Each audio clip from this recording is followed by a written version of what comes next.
बिस्मिल्लाहिर्रहमानिर्रहीम अस्सलाम वालेकुम। शोर्स अल्लाह ताला से दुआ है कि आप सब खैरियत से हों।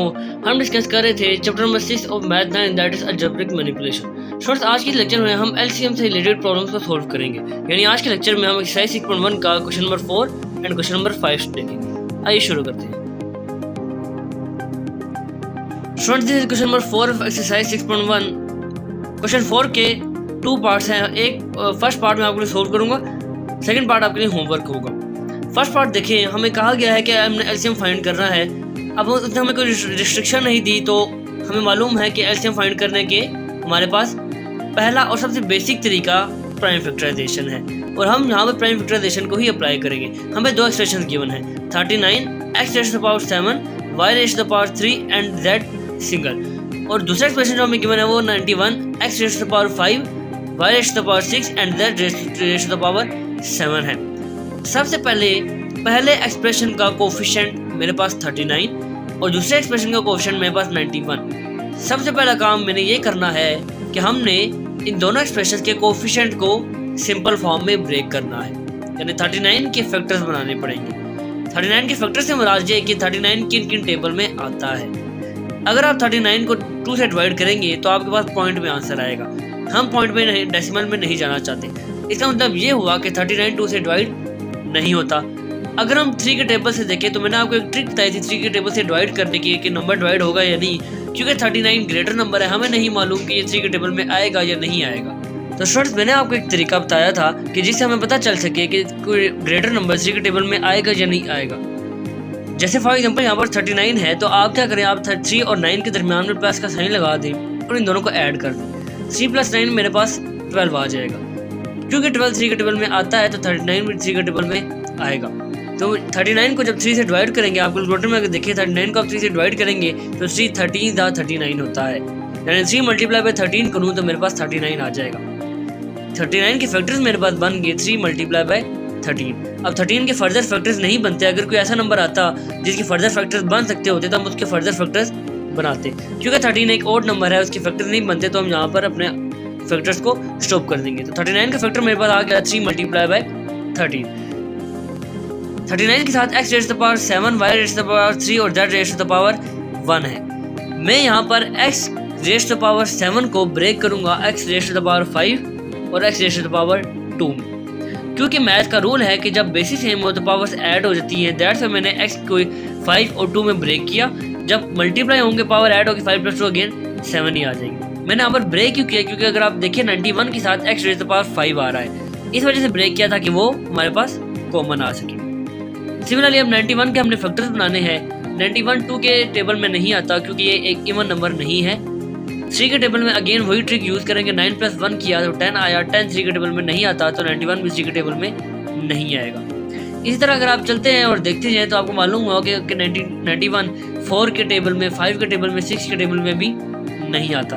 तो 91 आएगा 7 के टेबल में। 7 को 91 को जब आप 7 से डिवाइड करेंगे तो आपको मालूम होगा कि अगेन 7 13 91 होता है।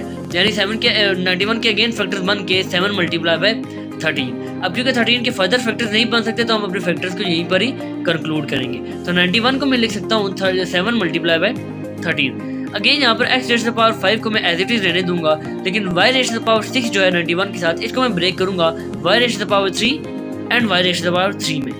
Similarly z raised to the power 7 को मैं ब्रेक करूंगा z raised to the power 1 and z raised to the power 6 में। अगेन इसकी वजह वो है, y को मैंने 3 में इसलिए ब्रेक किया क्योंकि y3 मेरे पास 39 के साथ भी आ रहा है। z को मैंने 1 और 6 में ब्रेक इसलिए किया क्योंकि z1 मेरे पास 39 के साथ भी आ रहा है। दैट्स व्हाई मैंने इनको ब्रेक किया था कि मेरे पास कॉमन आ सके। यहाँ पर एक मिस्टेक है कि y की पावर 6 थी, तो हमने इसको जब ब्रेक किया तो y3 और y3 में ब्रेक करना था। यहाँ पर y2 लिखा गया है गलती से, तो आप इसको करेक्ट कर लीजिएगा, y3 है। तो फाइनली मैंने 39 और 91 के फैक्टर्स बना लिए। एलसीएम का हमने फार्मूला पढ़ा था कि LCM common factors multiply by non common factors होता है। यानी फैक्टर्स बनाने के बाद जो कॉमन फैक्टर्स आ रहे होंगे उनको और जो नॉन कॉमन फैक्टर्स आ रहे होंगे उनको हम आपस में जब मल्टीप्लाई कर लेंगे तो मेरे पास एलसीएम आ जाएगा। यानी 39 और 91 में फैक्टर्स आपके सामने इक्वल के साइन के राइट हैंड साइड पर है। आप देखें सबसे पहले नंबर्स में से क्या कॉमन आ रहा है। जी आप देखें तो 39 में भी 39 का फैक्टर भी 13 बन रहा है और 91 का फैक्टर भी 13 बन रहा है, यानी 13 इन दोनों में कॉमन है। कांस्टेंट मेरे पास 13 कॉमन आ गया। इसके बाद हमने देखना है कि वेरिएबल कौन कौन से कॉमन आ रहे हैं। अगर आप देखें तो 39 वाले एक्सप्रेशन में मेरे पास x की पावर 5 कॉमन आ रहा है और 91 में भी x की पावर 5 है, तो यहाँ से मैं x raise to power 5 common ले लूँगा। अब आएंगे y वेरिएबल पे। अगेन आप देखें 39 और 91 दोनों एक्सप्रेशन में y raise to power 3 common आ रहा है, तो यहाँ से मैं y रेज़ टू पावर 3 उठा लूँगा।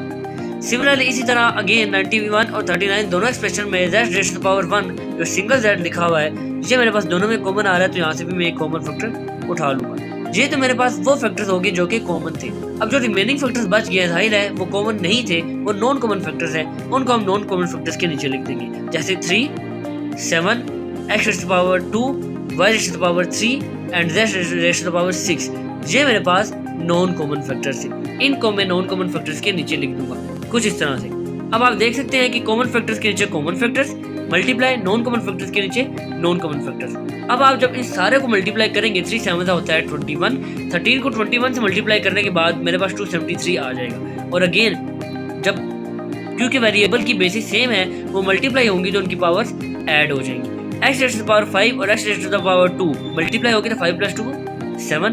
Similarly y raise to power 3 and y raise to power 3 multiply होगी 3 + 3 6। And similarly z raise to power 1 and z raise to power 6 multiply होकर 6 + 1 पावर एड 7। ये मेरा फाइनली और सिंपलीफाइड आंसर भी है। आइए मूव करते हैं क्वेश्चन नंबर 5 की तरफ।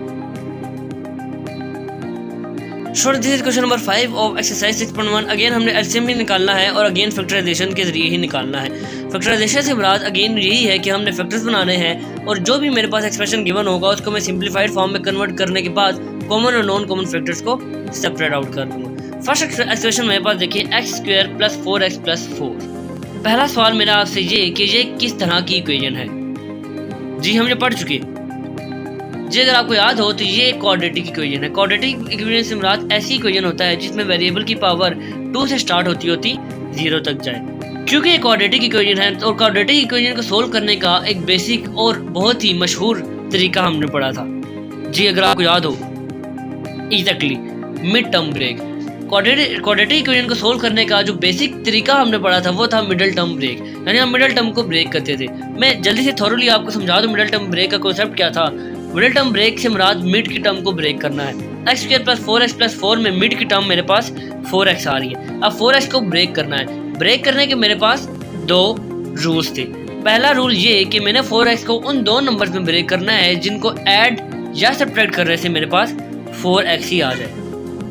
पहला रूल अगेन सुन ले, ये था कि मैंने 4x को ऐसे नंबर में ब्रेक करना है जिनको ऐड या सब्ट्रैक्ट करने से मेरे पास 4x ही आ जाए। सेकेंड रूल जो मिड टर्म ब्रेक को सोल्व करने के लिए था वो ये था कि मिड टर्म यानी 4x को ऐसे 2 नंबर्स में भी मुझे ब्रेक करना पड़ेगा जिनको मल्टीप्लाई करने से फर्स्ट और लास्ट टर्म का प्रोडक्ट आ जाए। क्योंकि यहाँ पर फर्स्ट टर्म x² है और लास्ट टर्म 4 है, 4 मल्टीप्लाई बाय x² मेरे पास 4x² आ जाएगा। यानी समरी ये कि 4x को मैंने ऐसे 2 नंबर्स में ब्रेक करना है जिनको ऐड या सब्ट्रैक्ट करने से 4x ही आए और जिनको मल्टीप्लाई करने से मेरे पास फर्स्ट और लास्ट टर्म यानी 4x² आ जाए। क्लियर होगी बात। अब मुझे आप बताएं कि 4x को मैं ऐसे कौन से नंबर में ब्रेक करूं जिनको ऐड या सब्ट्रैक्ट करने से 4x आए और मल्टीप्लाई करने से 4x² आ जाए। जी ये बहुत सिंपल है। बिल्कुल आप 4 को लिख सकते हैं 2 + 2, तो ये मैंने 4 को ब्रेक कर दिया। 2x + 2x हम वेरीफाई करते हैं कि हमने सही मिडिल टर्म ब्रेक किया है। 2x + 2x ऐड करें 4x ही आ रहा है, मल्टीप्लाई करें 2 × 4 x से मल्टीप्लाई होकर x का स्क्वायर 4x² ही आ गया। यानी हमने मिड टर्म ब्रेक बिल्कुल अच्छे तरीके से बिल्कुल सही सोल्व की है। अब हम क्या करते थे कि क्योंकि अब 4 टर्म्स आ चुके हैं तो हम पहली 2 टर्म में से कॉमन लेंगे एंड लास्ट 2 टर्म में से कॉमन लेंगे। पहले 2 टर्म x² + 2x में से क्या कॉमन आता है जी x कॉमन आता है, तो यहाँ से मैं x कॉमन लूँगा, मेरे पास अंदर बच जाएगा x + 2। सिमिलरली लास्ट 2 टर्म में से मेरे पास 2 कॉमन आ रहा है तो अंदर अगेन बच जाएगा x + 2। ये स्टेप मैंने बहुत ही जल्दी में आगे किया है क्योंकि ये चीज़ आपको 12 दफ़ा बताई जा चुकी है कि कॉमन किस तरह लेना है। दैट्स वाई यहाँ पर मैं डायरेक्ट मूव कर रहा हूँ। अब क्योंकि x + 2 ब्रैकेट के अंदर 2 दफ़ा रिपीट हो रहा है, इसको आप 1 दफ़ा लिख दें और x और +2 ये ब्रैकेट के बाहर है, इसको भी आप ब्रैकेट में रख दें। ये मेरे पास मिड टर्म ब्रेक का सिंपलीफाइड आंसर आ गया। यानी आप ये भी कह सकते हैं कि x² + 4x + 4 का ये मेरे पास फैक्टर आ गया। क्लियर होगी। सेकंड एक्सप्रेशन देखिए एक्स स्क्वायर माइनस 4। जी ये किस तरह की इक्वेशन है? एग्जैक्टली आपने बिल्कुल ठीक कहा, ये मेरे पास अगेन क्वाड्रेटिक इक्वेशन ही है, लेकिन यहाँ पर तो x की पावर 2 से होती होती 0 तक नहीं जा रही। जैसे फर्स्ट एक्सप्रेशन में आप देखें तो x की पावर 2 थी, फिर 4x के साथ जो x है उसकी पावर 1 और फिर x की पावर 0 जो कि 1 होती है। लेकिन यहाँ पर तो x की पावर 2 है लेकिन x की पावर 1 नहीं है, तो क्या ये क्वाड्रेटिक इक्वेशन नहीं है? जी इसका भी मैं आपको बता चुका, ये क्वाड्रेटिक इक्वेशन ही है। दरअसल यहाँ पर x का जो कोफिशिएंट है वो 0 है। फर्स्ट एक्सप्रेशन में x का कोफिशिएंट 4 था, लेकिन सेकंड एक्सप्रेशन में x का कोफिशिएंट 0 है और 0 x से मल्टीप्लाई होकर 0 हो चुका, जो कि हम लिखते नहीं। तो x स्क्वायर माइनस 4 भी एक क्वाड्रेटिक इक्वेशन है। इस पर भी मिड टर्म ब्रेक का लगाया जा सकता है, लेकिन यहाँ पर एक बात नोट करने वाली है। यहाँ पर एक्स स्क्वायर माइनस 4 है। अब मैं एक्स स्क्वायर माइनस 4 को इस तरह लिख सकता हूँ कि एक्स स्क्वायर माइनस 2 का स्क्वायर। क्या मैं इस तरह लिख सकता हूँ? द आंसर इज यस, मैं 4 को 2 का स्क्वायर लिख सकता हूँ। अब हमने चैप्टर 4 में एक फार्मूला पढ़ा था कि अगर दो नंबर्स का स्क्वायर लिया जा रहा हो और मिड में माइनस का साइन हो, तो एक दफ़ा उन दोनों नंबर्स के दरमियान में प्लस का साइन लगा देते हैं और एक दफ़ा माइनस का साइन लगाकर उन दोनों को आपस में मल्टीप्लाई कर देते हैं। तो यहाँ पर a मेरे पास x है और b मेरे पास 2 है, तो इनको मैं लिख दूंगा एक दफ़ा a प्लस बी यानी x प्लस 2, एक दफ़ा a माइनस बी यानी x माइनस 2, और ये ज़्यादा सिंप्लीफाइड नहीं होंगे। ये मेरे पास एक्स स्क्वायर माइनस 4 के फैक्टर्स आ गए। अब मेरे पास लास्ट एक्सप्रेशन है 2x square plus x minus 6। Again ये भी क्वाड्रेटिक इक्वेशन ही है। इसकी मिड टर्म ब्रेक थोड़ी सी ट्रिकी होगी। x को मिड टर्म को ब्रेक इस तरह करना है कि ऐड या सब्ट्रैक्ट करूं तो मेरे पास x ही आए। x का कोफिशिएंट इस वक्त 1 है। या फिर मैं आपको सिंपल अल्फाज में ये कहूँ कि ब्रेक इस तरह करना है कि ऐड या सब्ट्रैक्ट करने से 1 आ जाए, x को आप भूल जाएं, और मल्टीप्लाई करने से मेरे पास फर्स्ट और लास्ट टर्म का प्रोडक्ट आ जाए। फर्स्ट टर्म क्या है 2x स्क्वायर और लास्ट टर्म क्या है 6, 2 6 12x स्क्वायर। क्या 12x स्क्वायर ही आना चाहिए? जी मैंने यहाँ पर एक गलती कर दिया, आपने मुझे बताया नहीं। जी 6 के साथ जो नेगेटिव का साइन है वो मैंने निगलेक्ट कर दिया। यहाँ पर 12x स्क्वायर नहीं बल्कि माइनस 12x स्क्वायर आना चाहिए। दोबारा सुन ले, x को इस तरह ब्रेक करना है ऐसे दो नंबर्स में जिनको ऐड सब्ट्रैक्ट करने से 1x आए और मल्टीप्लाई करने से 12x स्क्वायर आ जाए, माइनस 12x स्क्वायर आ जाए। तो ऐसे कौन से दो नंबर्स होंगे? जी जरा सोचें, हमने ऐसे क्वेश्चन बहुत दफा प्रैक्टिस किए हैं। जी अगर आप x को लिख दें 4 माइनस 3, मैं लिख सकता हूँ x को 4 minus 3, 4x minus 3x, x ही आ जाएगा। मल्टीप्लाई करें ज़रा, 4 3 12 और प्लस माइनस माइनस हो जाएगा, यानी मैंने मिड टर्म ब्रेक बिल्कुल एक्यूरेट सोल्व की है। अब अगेन मैं फर्स्ट टू में से कॉमन लूँगा। अब फर्स्ट टू में से मेरे पास कोफिशिएंट भी कॉमन आ रहा है जो कि 2 कॉमन आ रहा है और x भी कॉमन आ रहा है। तो 2x जब मैं कॉमन लूँगा तो मेरे पास बच जाएगा x plus 2। Similarly last two expression में से मेरे पास दोनों के साथ आप देखिए 3x और 6 के साथ दोनों के साथ माइनस है, माइनस भी कॉमन लूँगा और 3 कोफिशिएंट भी कॉमन आ रहा है, तो मेरे पास बच जाएगा x plus 2। Again x plus 2 bracket के अंदर 2 दफ़ा रिपीट हो रहा है, इसको आप एक दफ़ा लिख दें, और 2x और माइनस ये दो चीज़ें ब्रैकेट के बाहर आ रही है, इनको भी आप ब्रैकेट में लिख दें। ये मेरे पास 2x square plus 6x minus 6 के फैक्टर्स आ गए। फाइनली मैंने तीनों एक्सप्रेशन के फैक्टर्स निकाल लिए हैं। अब क्या करना है कि एलसीएम का फॉर्मूला लगाना है, common factors multiply by non common factor. अगर आप तीनों के सिंपलीफाइड फैक्टर्स देखें तो तीनों में मेरे पास एक फैक्टर ही कॉमन आ रहा है जो कि x प्लस 2 है। तीनों में मेरे पास x प्लस 2 कॉमन आ रहा है, तो कॉमन फैक्टर्स के नीचे मैं लिख दूंगा x plus 2 multiply bye non common factors. आप देखें तो फर्स्ट एक्सप्रेशन में दो दफ़ा x प्लस 2 आ रहे थे, एक तो कॉमन फैक्टर में चला गया और एक बच गया जो कि नॉन कॉमन फैक्टर है। तो x प्लस 2 एक दफ़ा पहले एक्सप्रेशन से नॉन कॉमन में आ गया। सेकंड एक्सप्रेशन में देखिए x प्लस 2 कॉमन में चला गया तो x माइनस 2 नॉन कॉमन में आ गया। थर्ड एक्सप्रेशन में देखिए x प्लस 2 कॉमन में चला गया और मेरे पास 2x माइनस 3 नॉन कॉमन में आ गया। क्लियर हो गया। अब अगर हम यहाँ पर देखें तो x प्लस 2 दो दफ़ा मल्टीप्लाई हो रहा है, तो मैथ का रूल क्या अभी हम पढ़ के आए, basis same power add. x plus 2 दो दफ़ा मल्टीप्लाई हो रहा है तो इनकी पावर 1 प्लस 1 2 हो जाएगी, और ये मेरा सिंप्लीफाइड और फाइनलाइज्ड आंसर भी है। आइए मूव करते हैं इसके नेक्स्ट पार्ट की तरफ। Student this is part number 3 of question number 5। Again हमने फैक्टराइजेशन के जरिए इन दोनों एक्सप्रेशंस को पहले सिंप्लीफाइड फैक्टर्स बनाने हैं, उसके बाद उनमें से कॉमन नॉन कॉमन को मल्टीप्लाई करके एलसीएम निकालना है। फर्स्ट फैक्टर देखें 2 multiply by x raise to the power 4 minus y raise to the power 4।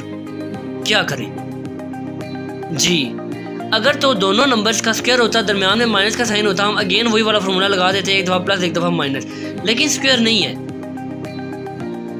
क्या करना चाहिए? स्क्वायर नहीं है तो क्या मैं इसको स्क्वायर नहीं बना सकता? द आंसर इज यस, मैं इसको स्क्वायर बना सकता हूँ। कैसे? एक्स रेज़ टू पावर 4 है तो 4 को मैं लिख सकता हूँ 2 मल्टीप्लाई बाई 2, कुछ इस तरह से। देख लीजिए आप यहाँ पर x का पावर 4 थी, मैंने x की पावर 2 मल्टीप्लाई बाई 2 कर दी। सिमिलरली मैंने y की पावर भी 2 मल्टीप्लाई बाई 2 कर दी।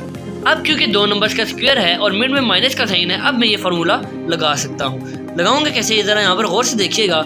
a मेरे पास यहाँ पर एक्स स्क्वायर है, देखिए यहाँ पर एक्स स्क्वायर का स्क्वायर लिया जा रहा है। ब्रैकेट के बाहर जो स्क्वायर है वो फार्मूले का है, लेकिन ब्रैकेट के अंदर जो स्क्वायर है वो मेरे पास पूरी a की वैल्यू बन रही है, यानी a मेरे पास एक्स स्क्वायर आ जाएगा और b मेरे पास वाई स्क्वायर आ जाएगा।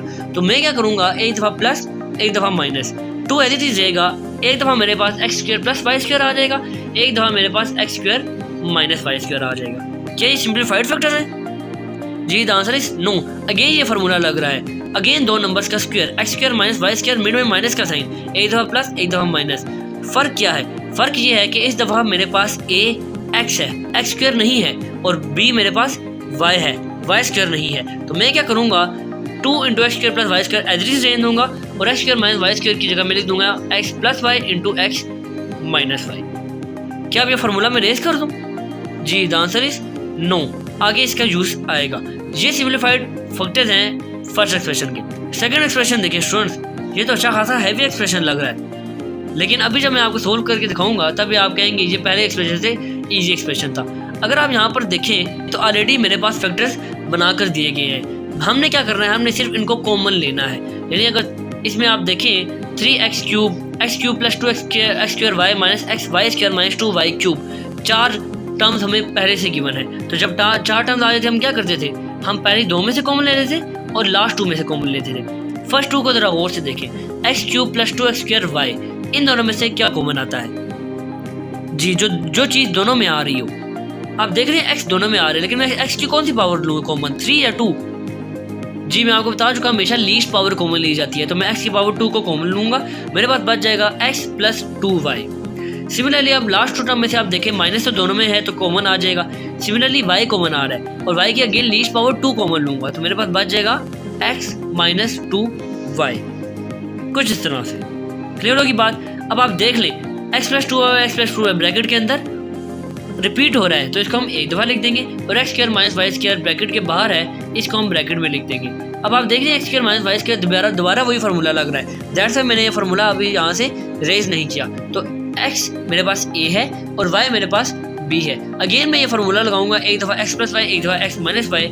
ये मेरे सेकेंड एक्सप्रेशन के सिंप्लीफाइड फैक्टर है, ये से ज़्यादा सोल्व नहीं होंगे। अब मैं एप्लीकेबल हो चुका हूँ कि मैं एलसीएम का वो फार्मूला लगा सकूँ कि common factors multiply by non common factors. तो ज़रा ऑब्जर्व करते हैं कॉमन फैक्टर क्या है। अगर आप फर्स्ट एक्सप्रेशन के फैक्टर और सेकंड एक्सप्रेशन के फैक्टर देखें तो मेरे पास x प्लस वाई कॉमन आ रहा है और x माइनस वाई भी कॉमन आ रहा है। तो मेरे पास कॉमन फैक्टर्स हो गए x plus y into x minus y, और जाहिर है जो मेरे पास रिमेनिंग फैक्टर्स बच गए हैं 2 into x square plus y square and 3 into x plus 2y, ये दोनों मेरे पास नॉन कॉमन फैक्टर्स हैं। तो ये मैंने इनको लिख दिया first common factors and then non common factors, and 2 multiply by 3 ये भी नॉन कॉमन है, इनको मैंने पहले लिखा क्योंकि कोफिशिएंट्स हमेशा पहले आते हैं। तो 2 सीधा हो जाएगा 6। अब यहाँ पर आप जरा देखिए x plus y into x minus y, हमें वही फार्मूला गिवन है, एक दफ़ा प्लस में एक दफ़ा माइनस में, तो हम इसकी क्लोज फॉर्म की तरफ जाएंगे, x square minus y square इस तरह से। क्या इधर से यही मैं अपना आंसर लिख दूँ? जी द आंसर इज नो। अगर आप दोबारा देखिए तो x square minus y square ये, और लास्ट टर्म देखिए x square plus y square, again मेरे पास एक टर्म माइनस में एक टर्म प्लस में, अगेन वो फार्मूला लगेगा, अगेन इसके हम क्लोज फॉर्म की तरफ जाएंगे, हो जाएगा एक्स स्क्वायर का स्क्वायर जो कि एक्स रेज़ टू पावर 4 हो जाएगा, और वाई स्क्वायर का स्क्वायर जो कि मेरे पास वाई रेज़ टू पावर 4 हो जाएगा। सबसे पहले ये दो जो लाइक टर्म्स हैं इन दोनों को साथ लिखते हैं। अब आप जरा ऑब्जर्व करें दोबारा, दोनों एक दफ़ा माइनस में एक दफ़ा प्लस में है, तो क्या हो जाता था, a का स्क्वायर होता था, यहाँ पर a एक्स स्क्वायर है तो एक्स स्क्वायर का स्क्वायर एक्स 4 हो जाएगा, और b का स्क्वायर होता था, b मेरे पास वाई स्क्वायर है तो वाई स्क्वायर का स्क्वायर वाई 4 हो जाएगा। कुछ इस तरह से। अब ये ज़्यादा सिंप्लीफाइड नहीं होता, ये मेरा सिंप्लीफाइड आंसर भी है। क्लियर हो गया? आइए मूव करते हैं इसके लास्ट पार्ट की तरफ। Students this is part number 4 question number 5। Again हमने फैक्टराइजेशन से एलसीएम भी निकालना है। सबसे पहले जल्दी से इनके फैक्टर्स बना लेते हैं। 4 इंटू एक्स पावर 4 माइनस 1, तो x पावर 4 लास्ट क्वेश्चन में भी था, हमने क्या किया कि उसको ब्रेक किया 2 मल्टीप्लाई बाय 2 में। उससे पहले एक और चीज़ हमें करनी पड़ेगी, 4 मेरे पास सिंप्लीफाइड नहीं गिवन, तो 4 को मैं सिंप्लीफाइड बनाऊंगा, 4 को मैं लिख दूंगा 2 मल्टीप्लाई बाय 2 और x की पावर 4 को मैं लिखूंगा x स्क्वायर, x की पावर 2 का स्क्वायर, और 1 को जाहिर है मैं 1 को 1 का स्क्वायर लिख सकता हूँ। अगेन फार्मूला रिकॉल कर लें, a का स्क्वायर माइनस b का square into A is equal to a plus B into A minus B. a यहाँ पर क्या है जी, a मेरे पास x स्क्वायर है और b मेरे पास 1 है, तो एक दफ़ा हो जाएगा x स्क्वायर प्लस 1, एक दफ़ा हो जाएगा x स्क्वायर माइनस 1। लेकिन यहाँ पर मैं इसको स्टॉप नहीं कर सकता। अगेन देखिए x स्क्वायर प्लस 1 को तो मैं कुछ नहीं कर सकता, लेकिन x स्क्वायर माइनस 1 को मैं कर सकता हूँ, क्योंकि मिड में माइनस का साइन है, और 1 को मैं अगेन 1 का स्क्वायर ही लिख सकता हूँ, तो 2 नंबर्स का स्क्वायर और मिड में माइनस का साइन। लेकिन फ़र्क क्या आएगा, a मेरे पास अब की बार x स्क्वायर नहीं बल्कि x होगा और b मेरे पास 1 ही होगा, तो x स्क्वायर माइनस 1 को भी मैं एक दफ़ा प्लस में एक दफ़ा माइनस में, यानी एक दफ़ा x प्लस 1 और एक दफ़ा x माइनस 1 लिख सकता हूँ। अब ये इस तरह सोल्व नहीं होता, ये मेरे फर्स्ट एक्सप्रेशन के फैक्टर्स आ गए। सेकंड एक्सप्रेशन देखें तो अगेन 6 मेरे पास सिंप्लीफाइड फॉर्म में नहीं गिवन, तो 6 को सबसे पहले मैं लिखूंगा 2 मल्टीप्लाई बाय 3।